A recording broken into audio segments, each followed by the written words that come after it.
Nick Patrick, welcome to Acquiring Minds. Thank you for having me, Will. Super excited.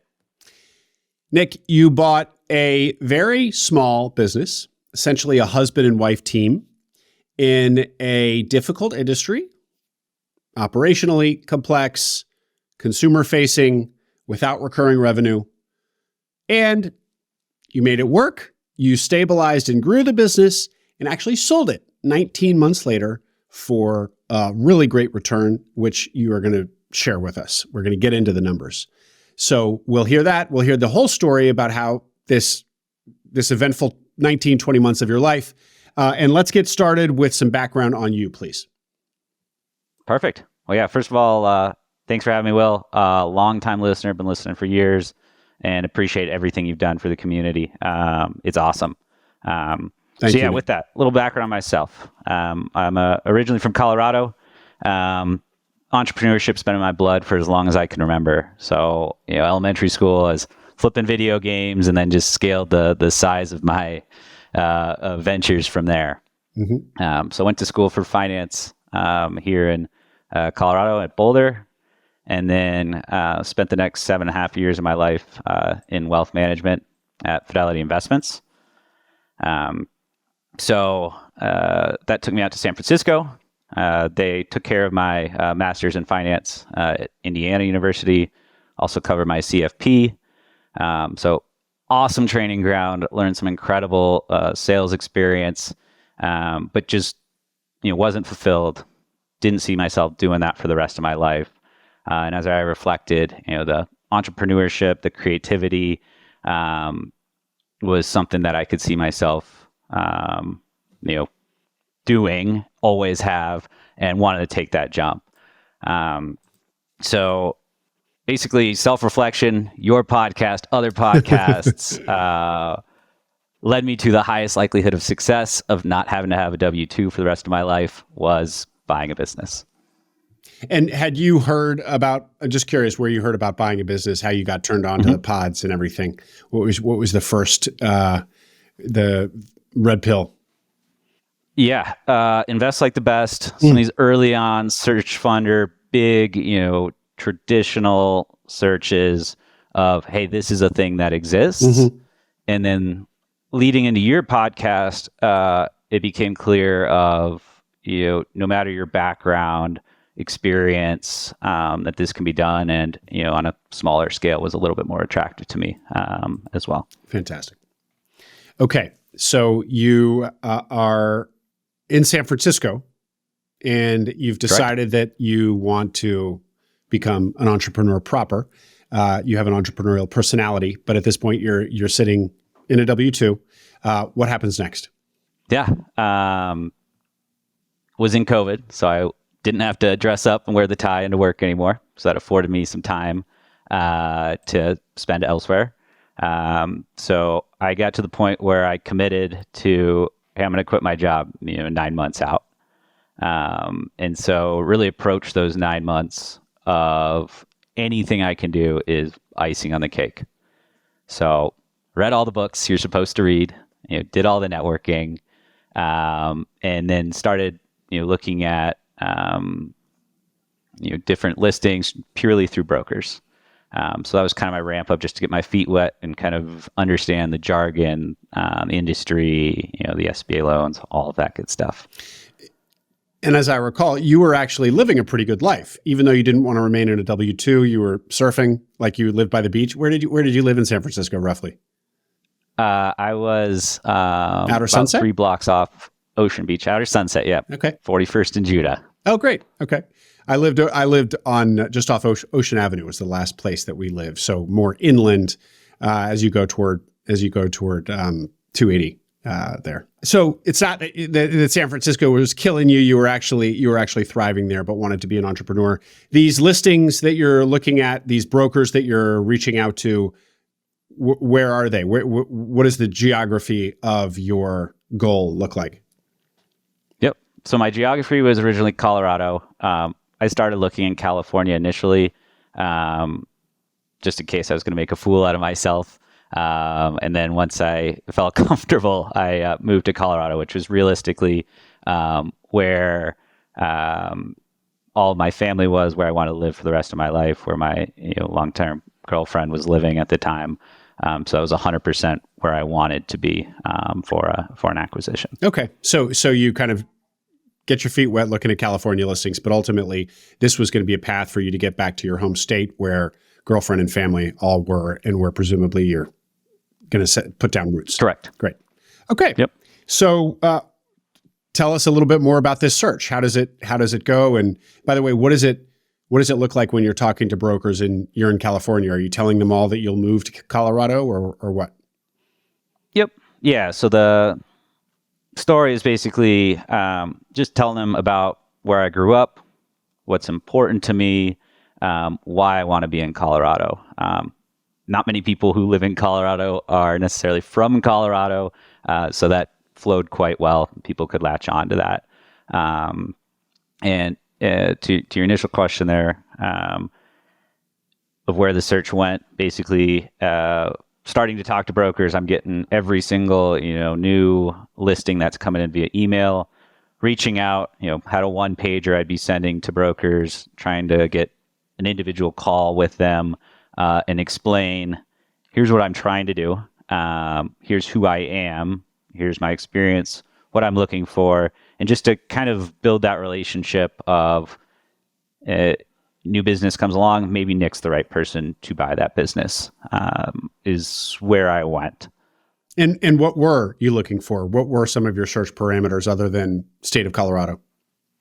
Yep. I had the traditional search criteria. So I was a little bit smaller, but $500K to $1 million of SDE, your traditional recurring revenue, et cetera, et cetera. I was looking at everything. I had no clue. I didn't have a specific category, and just was trying to see everything I could with the goal of narrowing it down once I quit, move back, and really jump into this thing.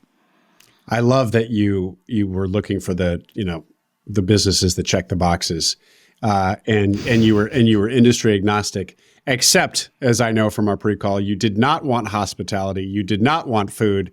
You basically violated every single one of your parameters. So the only metric that the company that I bought met for the traditional parameters was good margins. That was it. Good margins, yeah. Well, I'm jumping a little bit ahead here, but this is going to be such a good lesson in being open-minded and taking a closer look at things. So, segueing myself here. So, tell us about your first glimpse of this business that you would go on to buy. How did it come across your desk? Sure. Yeah, I was in San Francisco about probably 7 months out from the quit date, and I get the SIM for a wedding catering company and a wedding venue. Numbers look good. Asking price looked good. I read through it, and I see hospitality. I see food. I see owners heavily involved. I see a small, tourist town, and I immediately passed. Sent the broker a quick email and said, "Hey, I'm passing for these reasons." And moving on to the next thing, and that I did. Mm-hmm. And so it had a venue as part of it. Correct. Okay. It's a wedding venue, has a commercial kitchen on site, and then majority of the business comes from actually catering at other wedding venues. Okay.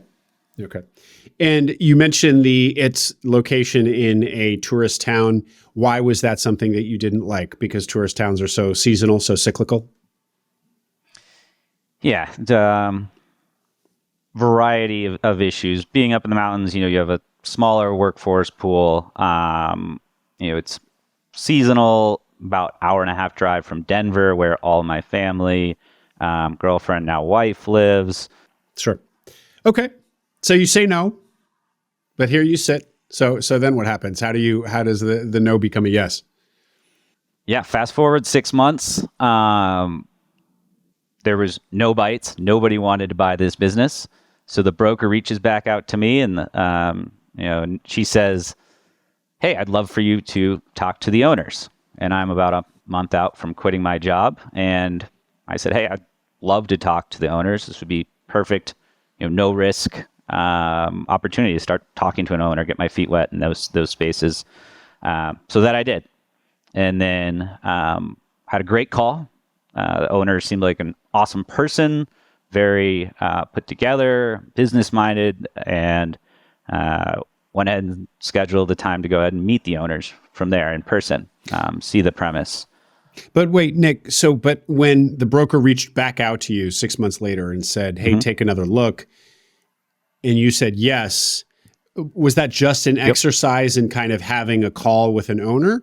Or at this point, had you 100%? Okay, so you were still pretty much like hard no on the business.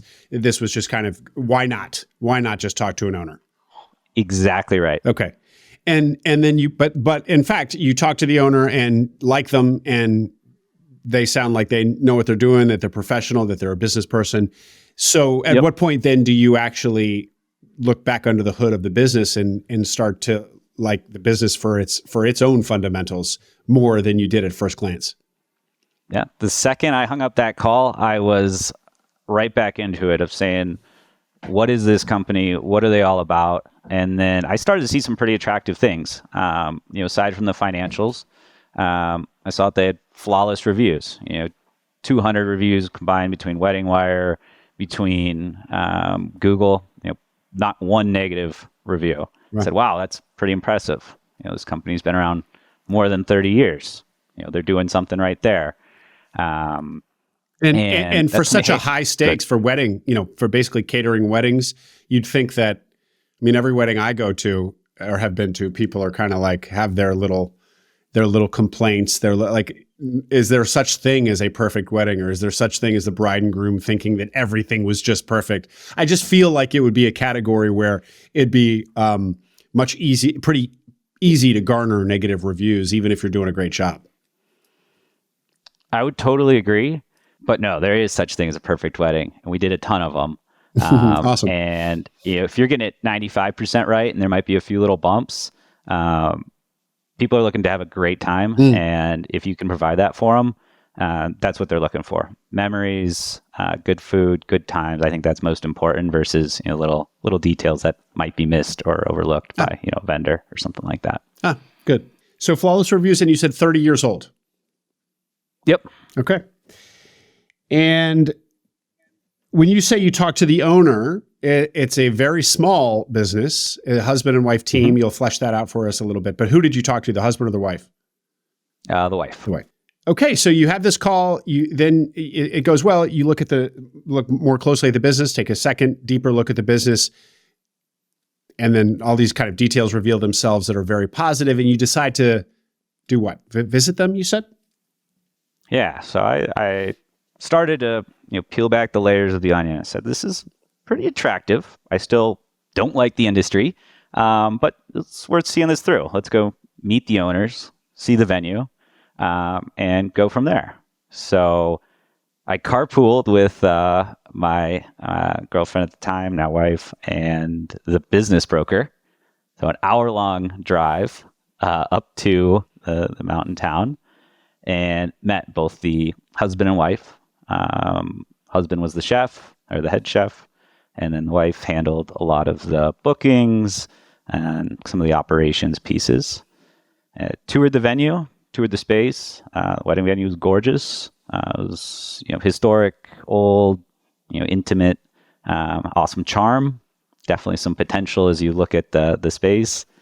Toured the kitchen, toured the whole premise, and I kind of liked what I saw. It was not that complicated of a business. They've got it figured out fairly well, and saw some potential, but still was not 100%. This is what I want to do. I'll stop there.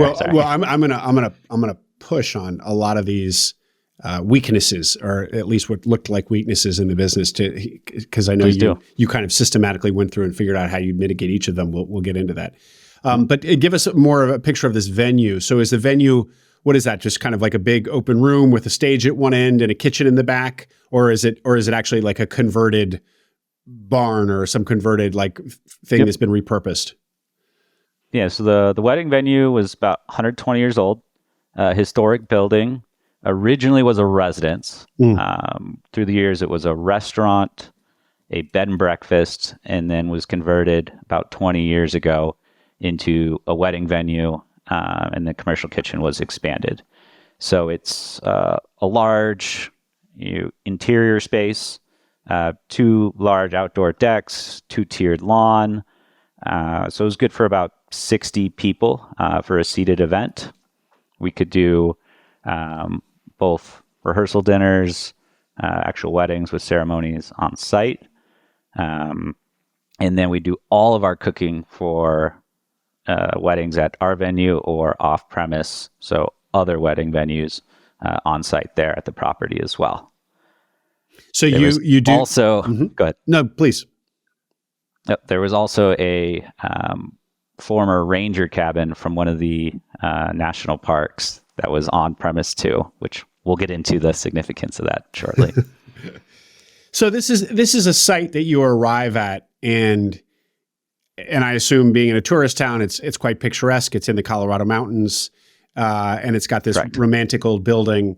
I mean, it's probably pretty alluring. You're having hesitation about buying this business. Does this actually become your life? But I imagine it's got great curb appeal. Kind of wrong choice of phrase there. There's no curbs up in the mountains, but it's kind of like it makes an impact as you approach, drive up to it, and kind of poke around. Sounds like an interesting property, at least. Definitely, yeah, interesting property. So the business did catering, like they would do weddings on site, but they would also be just the caterers if the bride and groom had another site where they were going to have the wedding. Okay. 80% of the revenue was off-premise catering. So majority of it was actually coming from some of the more high-end venues around the area. And a very small percentage was, 20% or so was coming from on-site venue fees and catering. Oh, interesting. Well, then if that's the case, then it almost sounds like, this property wasn't, it only represented kind of a key to 20% of the revenue. So it's almost more like this is additional real estate to the business as opposed to being a key element of the business. It's almost like you might think about this, start to think about this transaction as an operating business with some real estate attached, as opposed to the real estate being really intrinsic to the business. 100% correct. Okay. But it's a tiny team. So it's the husband's the chef. The wife is kind of operations, business, booking, sales, right? Yep. And anybody else? So when they originally listed, there was one other woman who'd been with the company for 7 years, who also was doing the majority of the sales and helping out with the planning. So there's a pretty in-depth planning process leading up to a wedding. So she would take care of all of the planning, detailing, and then coordination with the chefs. Between when I originally saw the business, and then the 6 months later when I went and visited with the owners, she had actually quit. But it was apparent to me I needed someone who understood how this business worked, and they told me, hey, she may have interest in coming back. So that was someone that I said, if this is something I pursue, I'll 100% need this person to help me figure out what it is that I'm going to be doing on a day-to-day basis. Okay. Well, so that's you need this person to come back, which is, there's some risk there, although maybe you can negotiate that in advance of actually signing on the dotted line, so you kind of mitigate that risk. But what about the fact that this business is basically all key people? What about So how did you answer the screaming question of like, who's going to be the chef and who's going to be the operator? And, you can, even if you wanted to, like, you wouldn't be able to do both of those. So what, the biggest flaw here, the weakness of the business, how did you wrap your mind around it? Yeah. The seller said, hey, we have another chef who's here part-time. And I quite honestly said, hey, I can go and did post listings to see if there's interest in this town for chefs. So I wrapped my head around it of, we're going to have an extra period for the head chef. If I can't hire someone in a month, I'm going to have the opportunity to continue to keep the former owner and former head chef on, and had confidence, hey, I can figure this out. If I got a month, 2 months, 3 months to get a chef in there, to get them trained, I feel pretty confident that I can get someone in there, I can pay them well, and get someone who can execute for the business. And you felt confident in that because A, the head chef / seller was willing to be involved for a transition and to train a new chef, and B, because you'd posted essentially this job opening before you even owned the business to kind of test the waters of the local labor market to see if there were chefs even available in the market to come fill this role. And you got a yes to that answer. You felt that there were. Got a yes to both those answers. Let's just jump a little ahead, but the sellers, you were about to close down this business about 3 months later. No one had purchased it.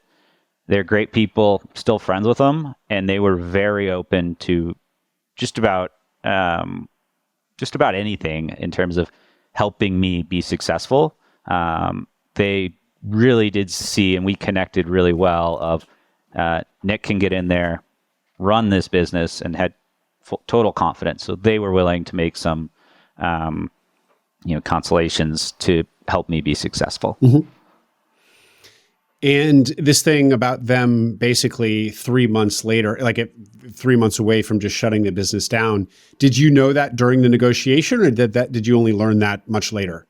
Because that's obviously a big, that gives you a lot of negotiating leverage if you know that their alternative, the alternative is no money or some money from you.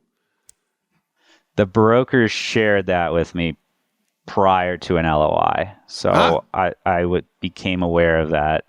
The broker shared a lot of things. She was very open and really wanted me to be confident if I went down this path that, I understood what I was getting here. Tell us about that ride in the car with the broker for an hour and a half. Yeah, I thought I was going to get shook down the whole way. But that didn't happen. No, it was nice to chat with her. We, talked about other businesses, employees leaving, all sorts of different things. The business, the owners we were going to be talking to, some of the advice she had given them that they had taken, other that they didn't, and just really learned a lot. And have a lot of respect for the openness that was shared. It helped me feel more confident about the path I eventually went down. Great. So we understand how, in your own mind, you thought you'd mitigate the risk of the whole business basically being key people.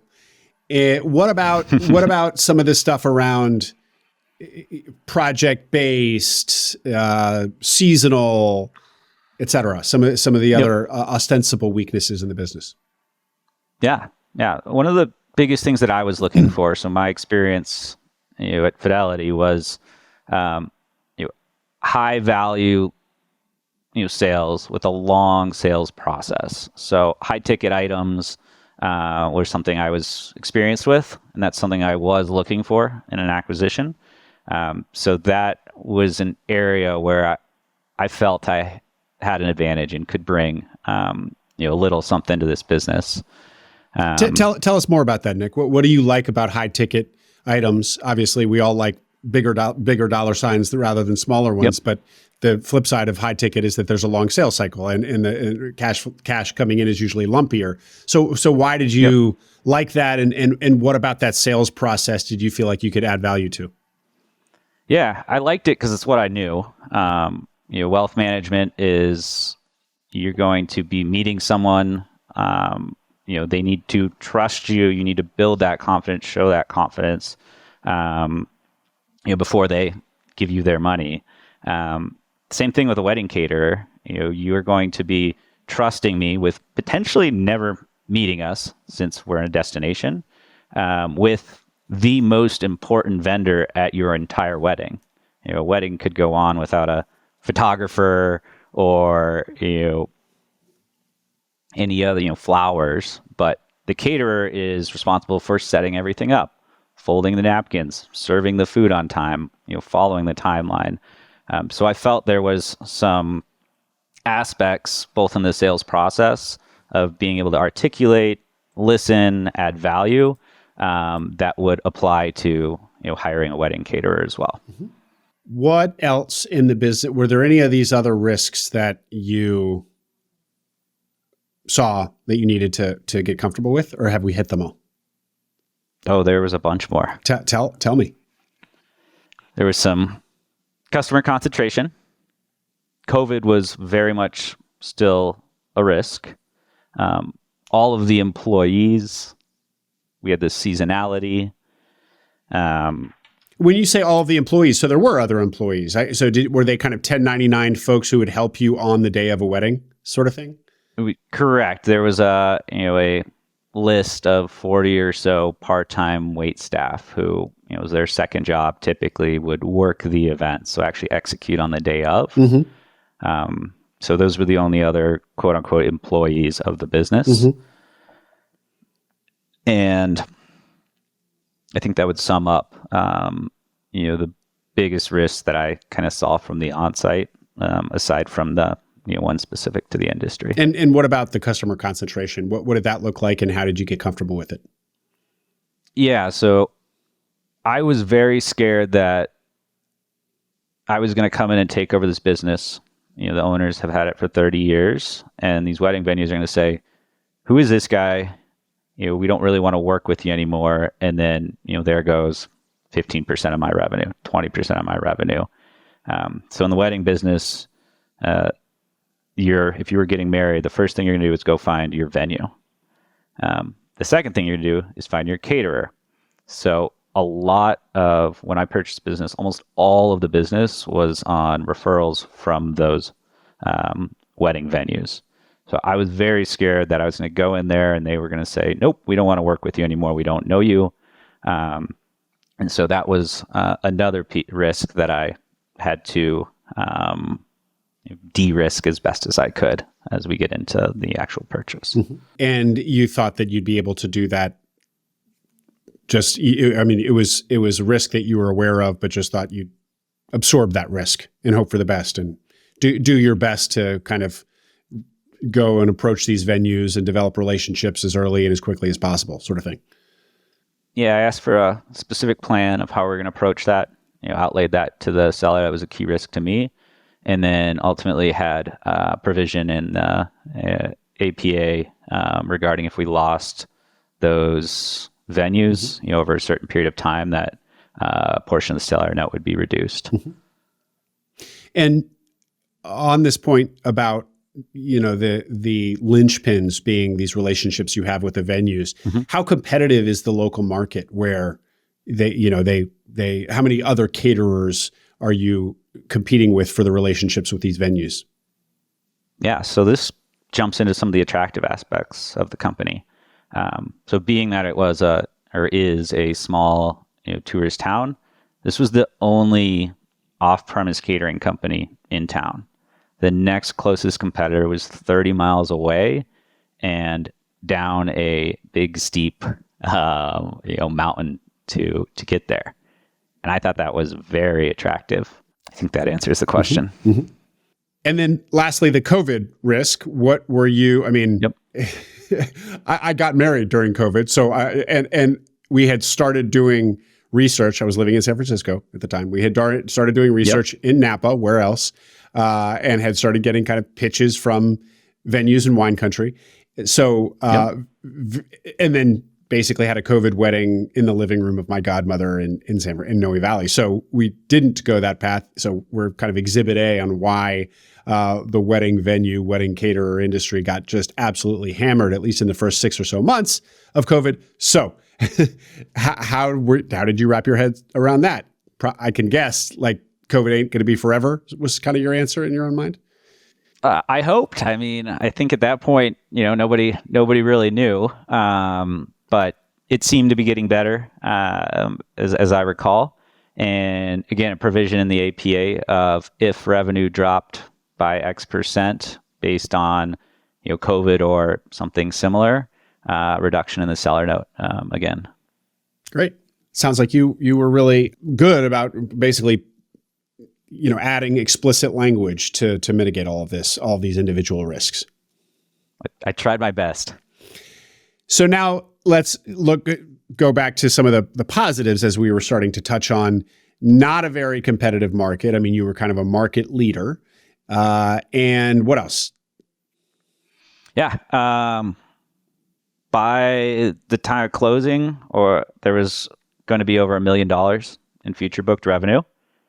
So I felt that was very much what I was ultimately buying was, there's at least some revenue in my future.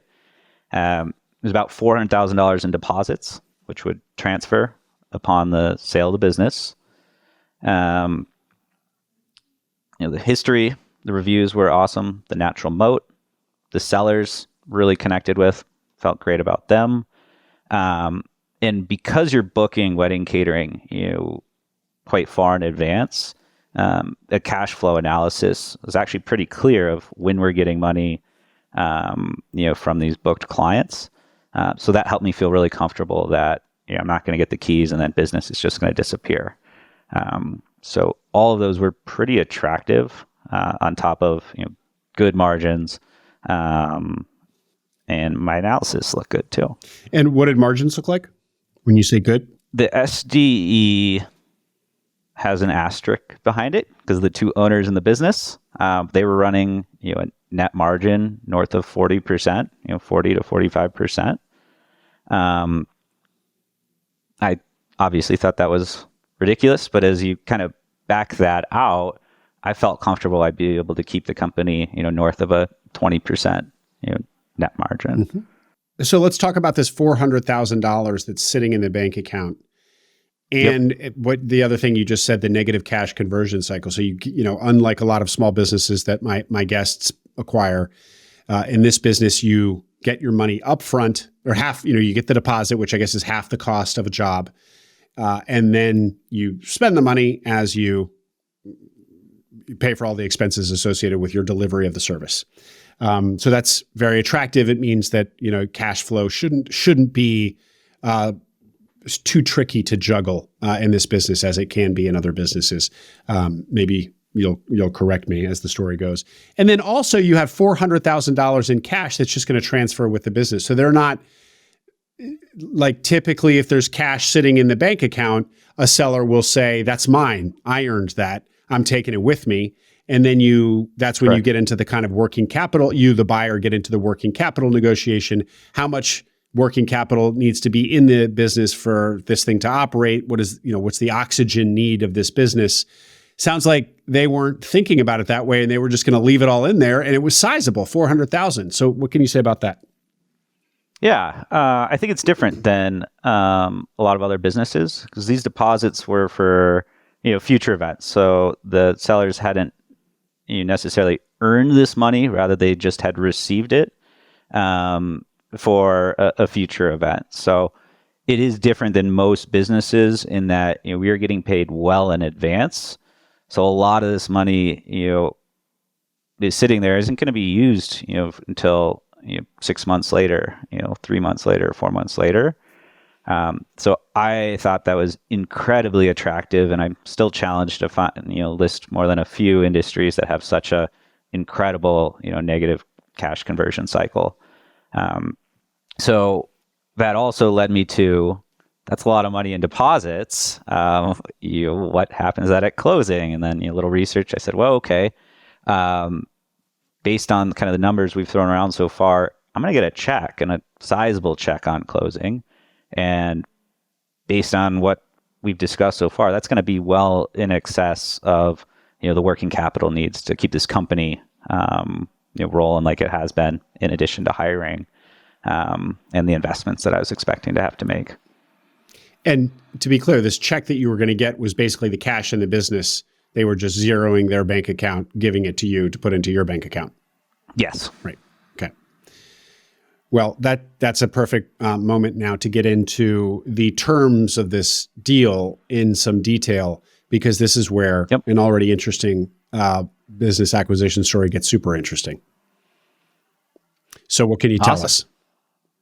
Yeah. So numbers and acquisition. So company, when I acquired it, was doing about $1 million in revenue. SDE of the two owners, 440,000. And then I paid a purchase price of 400,000. That was comprised of a marketing fee for the booked events plus a purchase price, but all in 400,000. And then negotiations, it became clear to me this wasn't a company that I was confident enough in to go take out an SBA loan. That is what I was originally planning to do. So I made my offer in a way where the sellers would be, carrying the note. So we structured the LOI, or rather, I structured the LOI in such a way where there'd be 30% of that purchase as down payment, 130,000 or so, and then the remainder the seller would carry. So 270,000, carried over 10-year amortization with a 4-year balloon. And you didn't want to go SBA. So you've come to like this business and want to acquire this business, which means that you are confident in what you can do with this business. But I guess there's yet another level of confidence where you take an SBA loan and personally guarantee, and you didn't want to go that far. You also, it needs to be said, didn't need to, because as we know, you had kind of a lot of negotiating leverage here. Correct. I was scared at this point. I had two people who worked for me part-time in wealth management. I'd never managed anyone. I had no operational experience. And so it seemed, especially for this type of business, a risk that just felt a little bit excessive. Whereas if I could structure this in such a way where, my personal risk is, effectively zero, that right-sized the risk and made it much more attractive to me to jump into something I don't totally love, but love a lot of aspects of it, to make it really interesting for my first acquisition. Couple follow-up points there. So in fact, some of what you saw as the biggest risk was less in the business itself, although of course any business carries a lot of risk, but in your own ability to operate, manage, because you'd never really led people before other than a couple part-time people while you were at a W-2. 100%. That's what scared me was, can I do this? Which I had confidence, but I had no track record, no experience in doing that. Yeah. Tell us a little bit too about how you see this as maybe kind of the first step in a career as an acquisition entrepreneur. You said this is going to be this, you characterize this as my first acquisition, implying there will be others. So maybe what was your kind of mental model around this particular project? My mental model was that this is a no-risk opportunity to learn everything that I don't know about operating a business, managing people, growing a business. And I truly felt that, the only way to truly learn this stuff is go do it.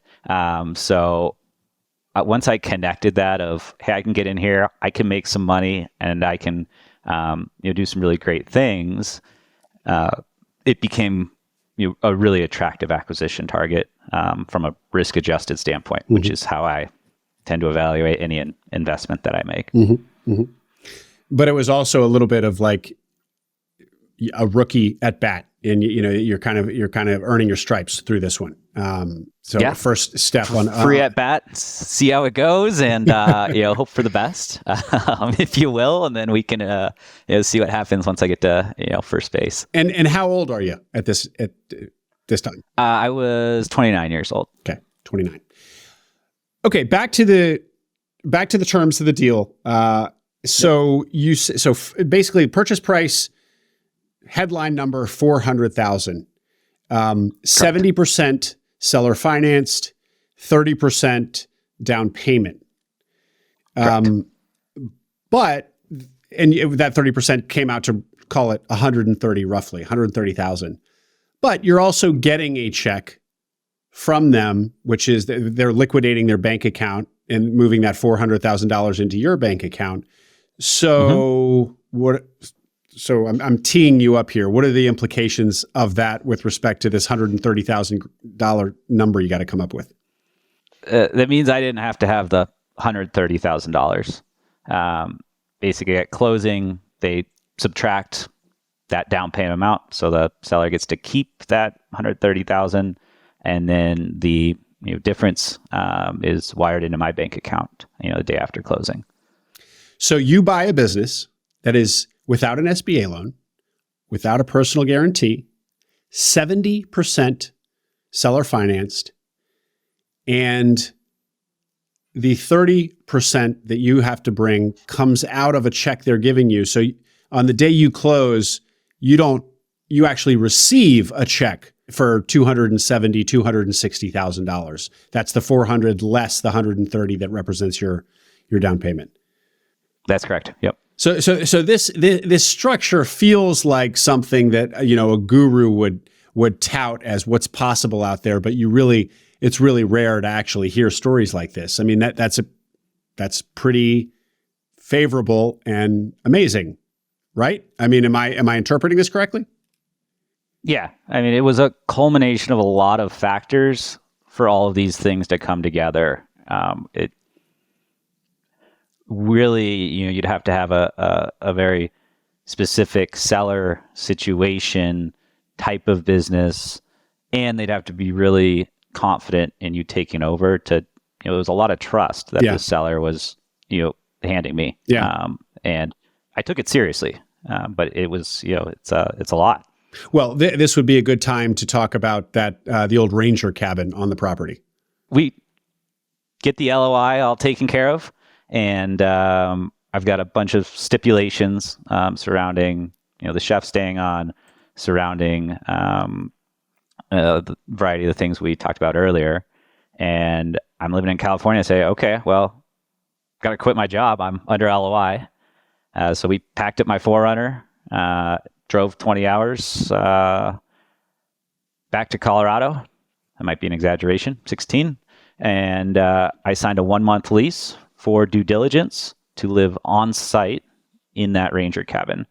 So I moved straight from the beach to the mountains into a 1-bedroom, 110-year-old log cabin, and began my due diligence. And so if something came up in diligence that you didn't like or that was a deal breaker, you couldn't go back to California. You were now Correct. Basically stuck in Colorado. Although maybe stuck is the wrong word because you had designs on moving back to Colorado anyway. But still, Correct. You kind of really uprooted yourself and had no other home other than this cabin. So it probably felt like you sure didn't want to uncover something negative in diligence. You really wanted this thing to, more than even my typical guest, you really wanted this thing to look good and get all the way across the finish line with it. I was committed at that point. I definitely had a backup plan if I found something. I had done a bit of due diligence prior to moving, so I had seen the tax returns, I had seen the P&Ls, and everything lined up. So I was fairly certain that there wasn't going to be anything that was so big that I couldn't get past it. Mm-hmm. Great. And the husband and wife, where do they live with respect to the property? 5 minutes away. Okay. And then just to round out the terms of the deal, so did you spend any money on anything? Yeah. So with the LOI, I put $20,000 in earnest money. I paid someone off due dilio about $1,000 to kind of double check some of my work and act as a mentor. I worked with Oberly Risk Strategies. They did my insurance on your suggestion. That's where I heard about it on this podcast. Great. Looked at a few other insurance providers as well. And Oberly, so we're pretty awesome. They said, send us what you got. We're going to run you through every single aspect of what we think you should have, the costs associated with them. So that was a huge value add for me, not knowing what I was doing. And then throughout the process of working with them, I get a reply in 24 hours every time if I needed something. And then on the tail end, they did such a good job with the buyer. My understanding is that the person who bought the business continued on with them. So they did an incredible job. And then I paid my lawyer, who he also does taxes, tax attorney as well. So and it helped out. I didn't have a CPA at this point. So those were my only, quote unquote costs. No QOV or anything like that. So deal costs were pretty minimal, all things considered. And just going all the way back to your original search parameters, where you're looking for the kind of typical 500 to $1 million in SDE, were you going to have your own capital to bring the money, the equity, and the deal costs for a deal of that size, or were you thinking that you might have to raise money from investors if you found a deal of that size? Yeah, I was planning to raise money from investors. So in that build-up period while I was still working, hitting everyone up who will talk to me on Search Funder, investors, people in other industries, networking, trying to build, my list of people who may be interested in investing in me. So I was very much of the mindset of I'm going to need to raise capital, want to raise capital, and ended up not having to, with this deal. Yeah. Not only not having to raise capital, but only having to actually outlay 20 grand over the whole process. Okay. So you're living in the Ranger cabin, doing diligence, and anything to say there? Anything you uncover actually being on site for a month? Nothing crazy came up. I was in there working at weddings, learning their systems and processes, what little pieces there were, and there absolutely was, just not documented. And it went pretty smooth. I'd meet with the sellers. At this point, I'd convinced the woman who had quit to come back. That was part of the LOI. So she was up there working again, and had made some headway on hiring chefs as well in due diligence. So for this month, you're under LOI, but you're effectively, maybe it's a little strong to say you're starting the transition, but maybe not. I mean, you're already starting to kind of hire for a business you don't own. You're doing what in a field service business we might call a ride along, where you're in the truck with somebody, but in your case, you're actually working weddings and kind of contributing to the operations as 100%. Yeah. Great. Yep. Yeah. No, I was starting to get my feet wet. Once I started to get comfortable with all the numbers and all of those aspects, it was more of, all right, I'm going to be buying this business. What can I do to set myself up for success and attempt to make these first few months as easy as possible, which didn't happen, but that's okay. Okay. Well, maybe so it's, as I recall from the pre-call, you actually get through this diligence. Probably helps that you're living there to go quickly. It's a 30-day from LOI to close. Yes, it was about, I think, 45 from when we signed LOI, and then due diligence period was 30 days. Okay. I don't recall exactly perfectly. But. Okay. What then does it look like to finally become owner? Yeah. It was exciting for the first 12 hours, and then said, hey, we have a wedding tomorrow. Let's figure this out. It's a big wedding too, 200 people. So I had training periods with both the owners and was living on site. So basically this started my 60 to 80 hours a week for the first, probably 4 or 5 months living on site. I was initially basically doing everything, from being in the kitchen, helping out the 2 chefs that I had hired, to cleaning the bathrooms, to figuring out how to detail.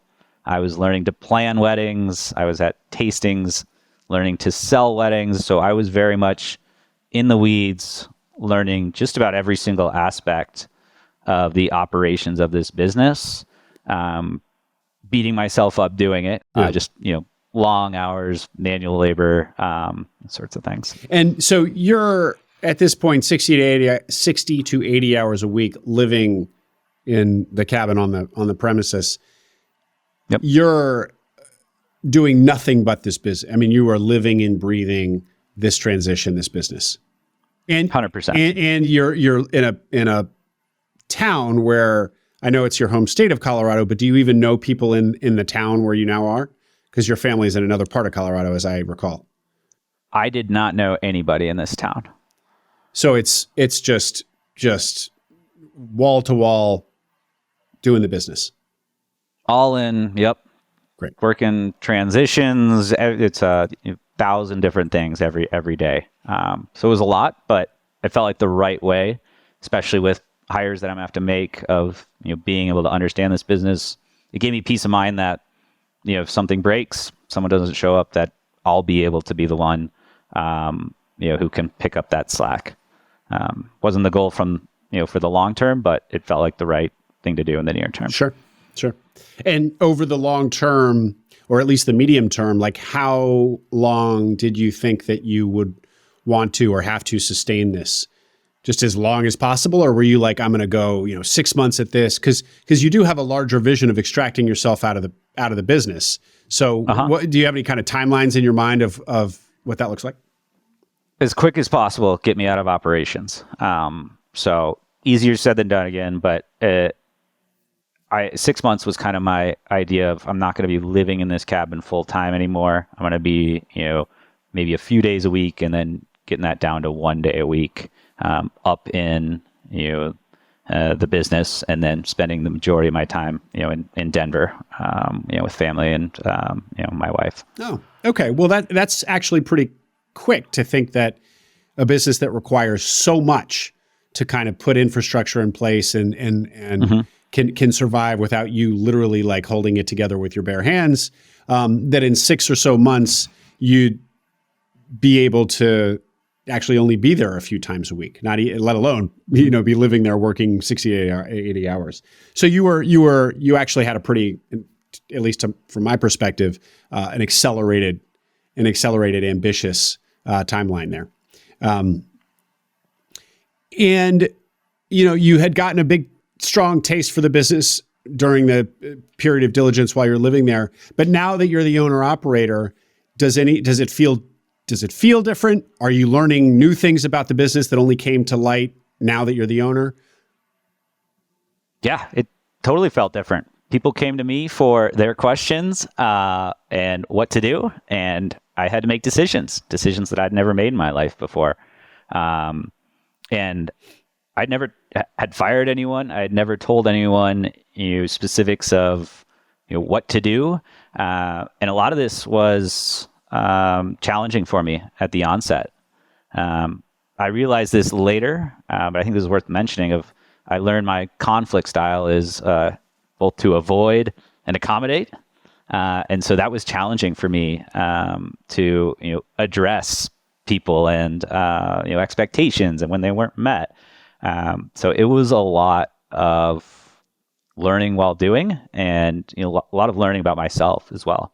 Well, say more about that, Nick, because there's going to be some people who are conflict averse. I mean, I think probably more than half the population prefers to avoid conflict. There are those people who who don't mind fighting and are even drawn to it. But I don't like conflict. So talk more about somebody who's having to kind of get over his conflict aversion, conflict avoidance on the fly without training, first time. Give us more. Yeah. So it was really challenging at first because I didn't realize or put a name to it, if you will. So I was getting super nervous to tell someone, hey, you have the wrong shoes on, and you need to wear black non-slip shoes. And so, over time, purely just repetition, I got more comfortable with it. And then once I finally got through the framing of, forget me, it's best for this business, it's best for the clients, expectations that, hey, we're going to, these are the expectations of the business to execute and have the best possible event. Once I could put myself in that mindset, I was able to kind of get out of my skin and say, confidently what needed to be said. And so do you think if we saw you have an interaction where you're basically having to tell somebody what to do, one of your staff what to do directly, if we saw an interaction like that in week 1 versus at the end of month 6, that your performance would feel materially different? Night and day. Yeah. All right. Yeah. Learning how to lead. I love it. And Yeah. and in those early days as you're learning this, were there any missteps that you can share, or just kind of general timidity, or do you look back now at any specific example where you're like, man, I didn't handle that well?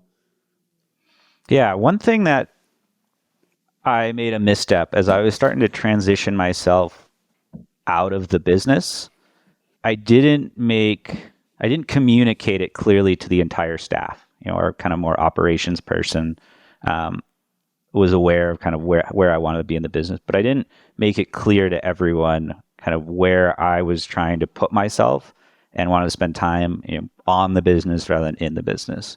So when I wasn't there every day and I started showing up, 6 months in 2-3 days a week, and then later on 1 day a week, that led to some feelings of Nick doesn't care, questions of who's in charge, doubt, and obviously none of that's good for the employees of the business. So one thing I would, it seems so simple, communicate your visions and how you're going to be involved, but I didn't do that, and that led to people having feelings that could have been avoided. Okay, good lesson. And so kind of learning to manage, learning to lead. Any other difficulties? Any fetal position moments? Any moments of panic or terror? Absolutely. Let me give you an example of this was probably more consistent terror. So we got a big wedding day. So we have 3 weddings in 1 day. So operationally, and this was where a lot of my stress came, was the operations. What does that mean? That means we have to prepare 3 separate menus. So appetizers, entrees, desserts. And that's probably for 500 cumulative people. Wow. So we're thinking, a stupid amount of different types of food. And then on top of that, we're going to need to staff 25 to 30 people. So we need people to show up, and that's a lot more than we typically staff. And then we need to deliver all 3 of these different meals within about a 20-minute window. And then on top of that, we have 3 separate couples who it's the most important day of their entire life. And if we don't execute, we are potentially going to ruin or drastically impact that day. So the operations were very in-depth. And as you can imagine, we're missing one ingredient. Someone calls in sick. We forgot to pack enough chafing dishes or any other things. Things could get out of hand really quick. And at this point, is it you doing every plate count and, making sure the spice for this appetizer is stocked? Is that you doing all of that, or do some of your 1099s do some of that, or somebody, or the woman that you hired back in? Yep. So we'll take a step back. So initially, the day I purchased it, I had hired 2 chefs, a head chef and then a sous chef who's also previously been a head chef. They both had some catering experience. So I was really confident, partially because I can't cook in mass quantities, that even if one of these chefs left, that the other would be able to lead. So I mitigated that risk kind of on day one. Day one, I'd also hired the one who'd been there for 7 years. She started actually before the close. She knew the operations. She started as a server and kind of had worked her way up through each of the different pieces. She was going to lead sales. I felt that was her strongest point, but helped out with the operations piece. For the next 2 months, I was doing a lot of the prep, those sorts of things. Majority of the ordering was on the chefs. And then at 2 months in, we hired a former wedding planner to kind of take over the operations. So more of the glue between the sales to the wait staff to the chefs, stocking things. And so I was just about 2 months in, still a part of it, but I was just kind of jumping in where I needed to be. So I didn't necessarily have a true role other than support, document, and just kind of pick up the slack wherever it needed at that point. Wow. Well, that's pretty great to take a business that's 30 years old, completely reliant on husband and wife, to, starting to build a layer there where you're kind of mostly you as owner are kind of mostly overflow pair of hands and just jumping in where needed. Yeah, there was still a lot of overflow. There were a lot of tasks that were mine. So, for example, I was still doing staffing for all of the events.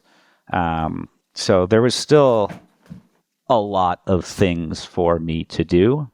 But I was starting to feel more confident that I can get into a place where I'm not a fundamental piece of the daily operations. And all of these hires that you're making, there's enough meat on the bone to do that. So from one chef to two, you hire back that employee who was there under the previous owners. Then you hire a wedding planner. Are you paying yourself now a salary? I was S Corp LLC. So I was paying myself, fairly minimal, $60,000 a year income. I did not take any money out of the business in the first year. We showed a profit. I could have, but the short answer is yes. There was enough meat on the bone to, basically afford me an income, have some left over from business earnings, and still pay each of these additional hires. And we'd been growing the business all along too. Yeah, I was pretty quick to hop on some of the optimizations, and ultimately led to the revenue growth too. Well, I want to hear about that in just a second, but I guess also this $270,000 check, $260,000 check that you just dumped right into your bank account, that gave you, and that money that was just kind of accrued profits over time. That money wasn't deposits that we're going to need to. That was all deposits. Okay, so that deposits. It's not like you could just do whatever you wanted to do. Like you couldn't hire new people out of that money. You were going to need to pay for the delivery of services with that 260, 270. Correct. Yep. Yeah. Okay. I will put a little addition onto that though. So with all the future booked revenue, we're going to continue to take in money, 6 months prior, or 50% of, a client's bill 6 months prior. So immediately from when I acquired was roughly the beginning of wedding season. So that 260 was continuing to accrue. So you could effectively, spend some of that on payroll and some of these other expenses, knowing that your cash flow situation is not going to become dire for quite some time. Okay. Assuming you're still continuing to book events, of course. Yeah. Great. Okay. So tell us about some more of these improvements that you're making to the business, other than just more headcount. Yeah. So there was, a fair amount of low-hanging fruit. It was a DIY Wix website. So got someone off Upwork to create a better website. I was focused initially on optimizing the sales process, and then, some of the operational stuff would follow second. So the initial goal was just a presence. Pictures and reviews sell weddings. Our pictures were terrible, and our wedding venue was underutilized. So new websites, networked with some of the photographers up there to do a styled shoot, get really incredible photographs of all of our different venues, weddings we cater at, and just put our venue on the map. A lot of people who even live there didn't know it existed. And then just making it really easy as well from the catering side of, hey, you filled out our proposal or request for a proposal, now schedule a Calendly. The odds of us closing business, if we could just get someone on the phone, about doubled if we could get them to come to a tasting and try our food, we have a 75% chance of closing that business. So just getting us one step closer and just making it that much easier for the client to talk with us and talk with us quickly, really pay dividends really quick on the front end. And on that particular point, kind of like refining your sales funnel, that was where you were kind of, there was good business buyer fit. That was where you were leaning on some of your expertise from your previous job. Fair to say? Correct. Yeah. Yep. Okay. And then, it's coaching. I implemented kind of a sales process, consultative sales with the salesperson of, just adding consistency to, every call we're on to talk about, what's important to the client, but also what's differentiating about us as a company. And some of this other stuff, the improved website, the new photographs, properly marketing the venue, getting it on the map, so to speak. Was this all stuff that you only learned once you were inside the business, or had you seen those as opportunities from the outside? Majority of it was while I was in the business. Something like the G Suite, I knew, hey, this is what we've got to do. But a lot of it was just getting into the weeds and figuring out, hey, this is an inefficiency. What can we do to do this a little bit better? We've stressed really from day one, we need to document everything. So our process for our servers, here are your expectations. For our captain of a event, here's your sign out sheet. What can we do better? And then, scanning that into the Google Drive, sharing that with the entire team. So just giving a full transparency from beginning to end of everyone who's a part of it, of how are we doing, and asking what can we do better. And that led to some really good ideas that I wouldn't have come up with as well. Mm-hmm. This point about the team. So really the team is, you've got eventually two chefs, you've got you've got a wedding planner, you've got sales and operations, the sales and operations person. But when you say team, I assume you also probably mean all of the 1099s that you are bringing back for events on a regular basis. Those folks as well. How much of a relationship are you developing with these people who work contract for you? Yeah. I would say depends. Some people might show up once a month. Others would show up, 4 times a week. But they were very much a part of it. They started to feel, hey, I made a suggestion that, we need to do this with the trash at night. That's implemented the next day. So I think just having their voice heard helped them feel a bit more a part of the team. And we'd also pull on some of these people for big events. Come help out here. Help out here. Help us, do a walkthrough for an event. So it started to feel a bit more inclusive of, you're not just showing up for a gig job. You're showing up to be a part of something. And that something's the most important day of someone's life. Mm-hmm. And you're going to be fundamental in executing on that. Mm-hmm. So the business was doing about $1 million in revenue? Yep. And you thought a goal was to get it to 2 million and improve margins somewhat. Mm-hmm. Now that you were few months into the business, how realistic did that goal seem? A couple months in, it seemed realistic. We were able to raise prices quite a bit. We were way below kind of our competitors. We were able to increase the venue fees, and targeted getting a liquor license, about 6 months out. And our sales were kicking up. Our average event price was increasing. So it felt we had the workings to get to that 2 million. I targeted to be able to do that in 2 years. And we were starting to see that uptick, in the first few months. We have a lot of improvements. We're seeing, we're increasing our minimums. We're cutting out some of the, when I bought the business the previous year, they did 299 events. And I was able to say, hey, let's chop this bottom 20%. We're not even going to take those events so they don't make us money. And let's focus on the higher end. And we were starting to book some of these $20,000 weddings, some of these really big, awesome events. And I was feeling really confident about being able to execute on them.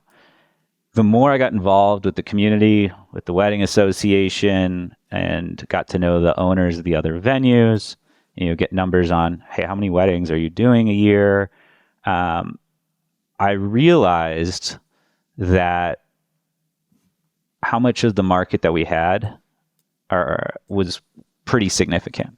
We probably were doing about 40% of the potential weddings that we could cater at in the city and the surrounding 15 or 20 minutes. It was a lot higher than the number I initially thought. And the next highest competitor had less than 10% of that market share.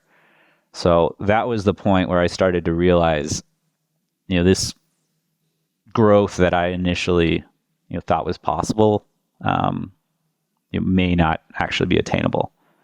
So one of the And just so we understand, 40% market share is a lot, but it's still it's a ton to be clear for the audience. But it still, means that there's 60% yet to conquer. So, but in your own mind, so you're basically telling us that it didn't feel like, to double the business, it means going from 50 to 80% market share, which doesn't really happen. So so people understand that, like, there's no such thing as getting 100% market share in a services business, really. So what do you see the ceiling of your own market share potential being? Probably not much higher than you're already at. Is that what you're telling us? Yeah, I thought we can really invest in our own venue. We can upsell that for rehearsal dinners to all of our off-premise catering clients, and we can do a ton of micro weddings, since that's a trend that's been continuing to grow at our own venue. And I think we can still, mainly through the price increases, increase our price per head or total event cost.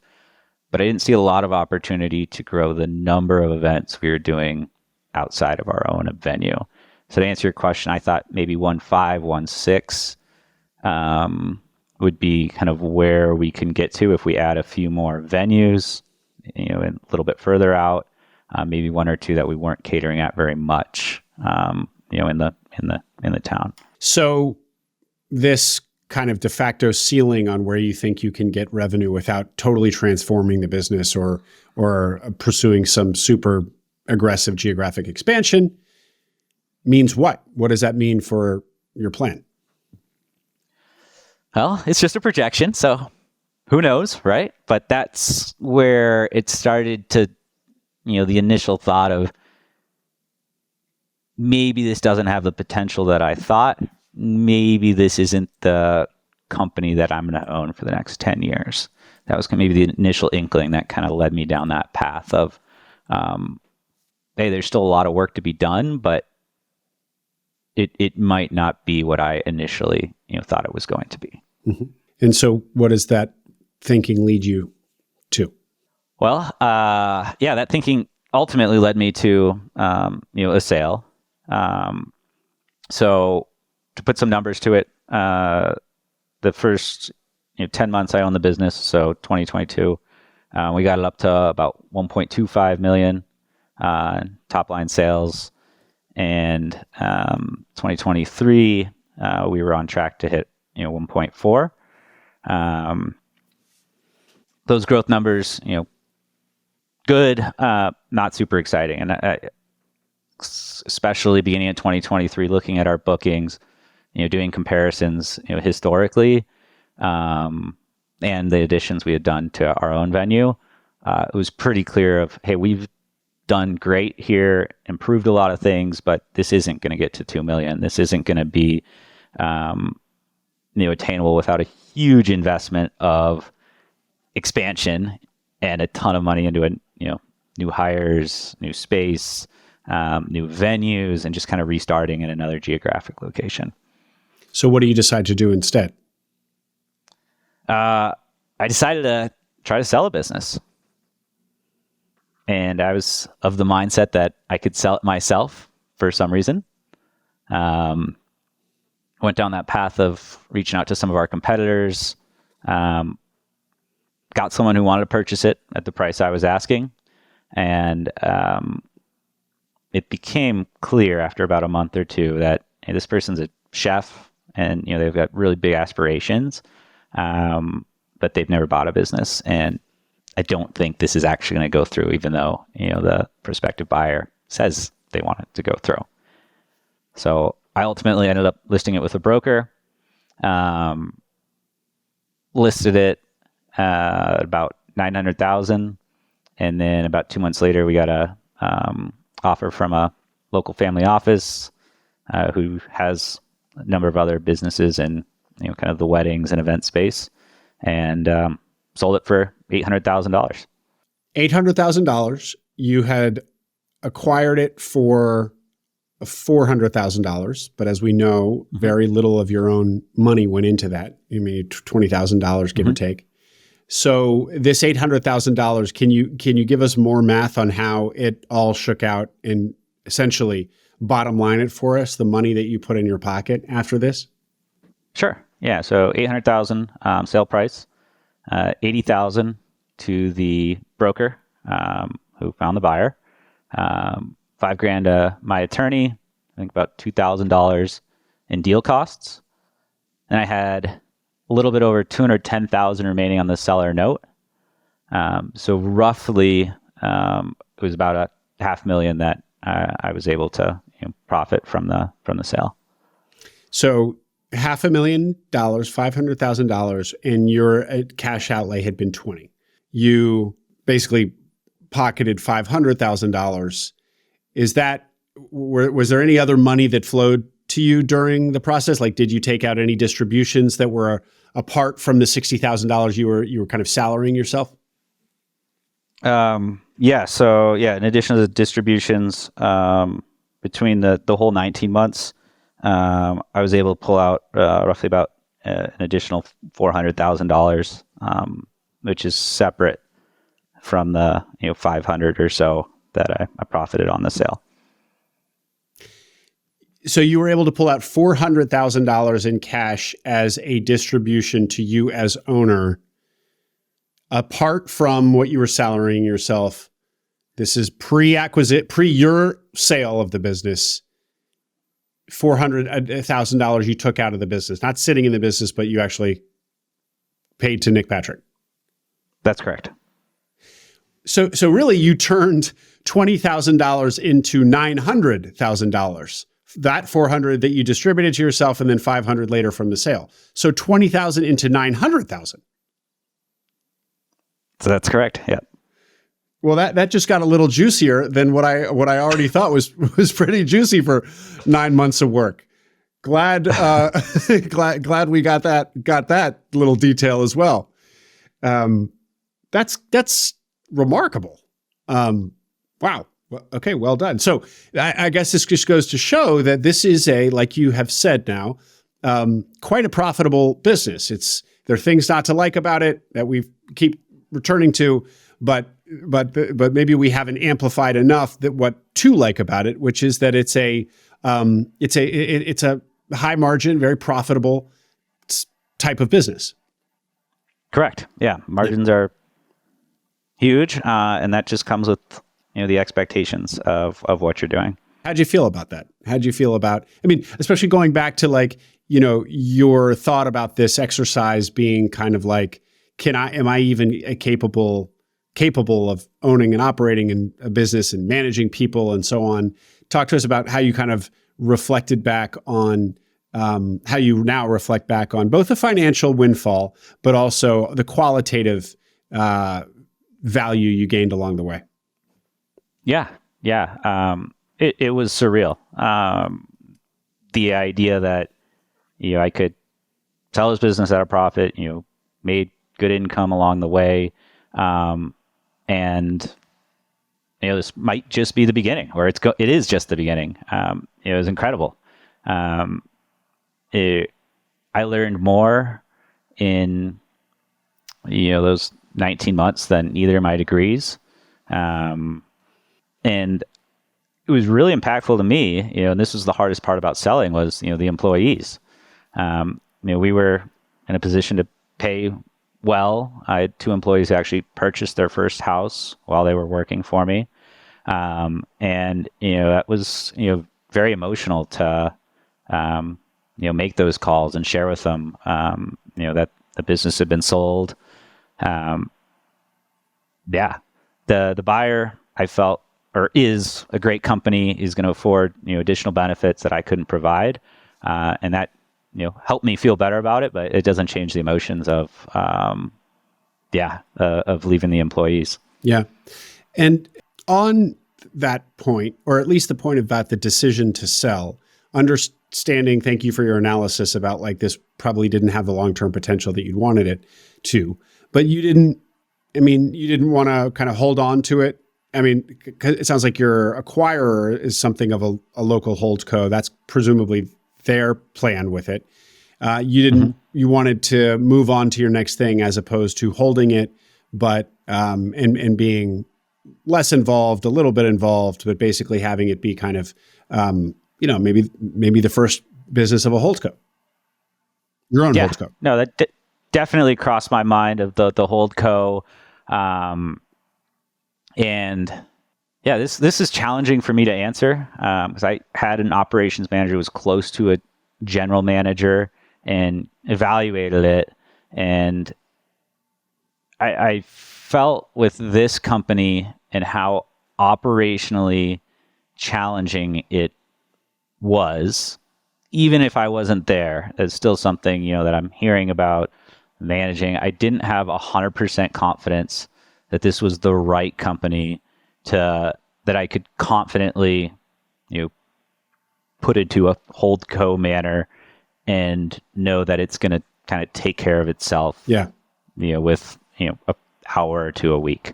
I didn't have that complete confidence, so I wanted to kind of pass it on to the next person who could take it to the next level. It seemed to make sense. And to be clear, you felt that it couldn't be that business because it's so operationally involved and the stakes are high for your client, for your customer, the people getting married, most important day of their life.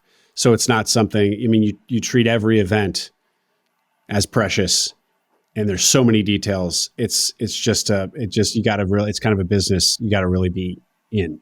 Somebody really minding the ship tightly. Yep. Those things stressed me out, even if I wasn't there, that wore on me. And so that was the stress, was the operations. And that was one of the pieces that, was a relief. And would be something I didn't want to carry with me, for 10 years, 20 years in a holdco. Yeah. And Nick, just reflecting back now, kind of more on this point, but tying it into how when you were developing your search criteria, you did not want anything in hospitality or in food, and then ended up buying something in hospitality and in food. How do you reflect back on those? What are your thoughts now on that industry, having seen it from the inside and being successful at it? Maybe you just, So do you have different thoughts, or is it as advertised, basically in an industry that listeners should stay away from? I talked to someone yesterday who was looking at a catering company, and I stressed, this is a business that is operationally challenging. I feel very strongly that the wedding services business is an extremely attractive kind of niche. Maybe not so much for someone who's trying to grow a traditional ETA type company, but it's a lifestyle business. And there are some different examples, but it's really attractive for a variety of reasons. Awesome margins, negative cash conversion cycle, and I think there's a lot of potential to take advantage of that in a variety of ways. Mm-hmm. Just to really net out here the value creation, you bought a business for 400 and sold it for 800, so you doubled its enterprise value. But that part of that was revenue growth and therefore SDE growth. It was going to cash flow more, but also you put in, you basically built out, you operationally refined the business, improved the business. You built out a management layer, or at least much more than it had. Is there anything else that you saw as the key to this basically doubling the value of a business in 19 months that we didn't hit? So, yeah, a few things. I bought it low. I mean, I bought less than 1x SDE. So, the age-old saying of, you don't make money, on the sell, but at the buy, I think applies, because I sold at, roughly 2x SDE. It wasn't an astronomical price. That's a great point. Thank you. I failed to call out that you basically bought it for 1x SDE. Yeah, great. So I think that's probably a big aspect. Yeah. Made it more attractive to a purchaser. But that multiple's average for hospitality, 2x. The other aspect would be just the people. Everyone that was a part of is a part of the two companies subscribe to the mindset of, hey, we're different than anyone else. We're going to have the best food. We're going to have the best experience. And I think everyone also having, I empowered them to say, if you don't know what to do, just make a decision. I'm not going to fault you if it's the wrong decision. The event comes first, and we're going to figure out money or whatever we have to after. I think everyone getting behind that and truly feeling that they were a part of something, they were empowered, and that they were going to make an impact for this person really helped when people would come visit with us, see us working, be a part of our events, that, this was something special and that this is who I want to work with. People are having a good time, enjoying what they're doing. So building that sort of community or employee workplace culture was culture. Way better word. Thank you, Will. Was hugely impactful with just being able to grow it and doing it in a sustainable fashion. Well, thank you for that. And it's a perfect segue to my final question, which is, as you sat in your W-2 looking forward at this prospect, and like, I'm entrepreneurial, but I've never actually had a business. Yep. Was it what you expected? Just the role in life and the experience? Like, how do you, what was it? What you expected? Different? What can you say about just the kind of identity shift that you experienced? Yeah. Someone told me when I was at, Fidelity, that owning your own business, and they had done it previously, was, a lot of high highs and low lows. And I still remember that, because there were a ton of high highs and lowest of lows. It was the most stressful job that I've ever had, but also, the most engaging and empowering and exciting. So yeah, it's a lot. It'll impact, relationships. You're going to wake up in the middle of the night and be thinking about things, but it's all worth it. And it's an experience that I want to do again. And I want other people to see that, hey, it's possible. You don't have to find the perfect business. If you're willing to get dirty, it doesn't matter what your background is, your experience is. If you're committed to something, and willing to put in the work, you can, be successful and have a good shot at it. Well put. And congratulations, Nick. It's great success for you. Thank you. Appreciate it. Yeah. Nick, if people want to reach out to you, ask a question, how do you prefer they do that? Email, Twitter, Search Funder. I got it all. Okay. All right. Well, we'll get all of that, put it into the notes. This Perfect. Is a great story, Nick. Congratulations again. And I love, aside from just the numbers stuff, I love the kind of central takeaway here of like taking another look at things and not being overly biased in your search criteria, and really thinking through when an opportunity looks like it could be interesting, all of its risks, and then how you would mitigate those risks. And if they all feel mitigatable, maybe it's an opportunity worth pursuing, which is exactly what you did and were rewarded handsomely for doing so. So pretty cool. Awesome. Well, I had a great time. You're fundamental in me going on this journey. So big thanks to you. And I appreciate you. I really appreciate you saying that, Nick. Thank you very much. I hope you enjoyed that interview. Make sure you subscribe to the Acquiring Minds channel below. We are now publishing twice a week, so tons of new interviews and stories to come, stories that will help you along your own path to acquiring a business.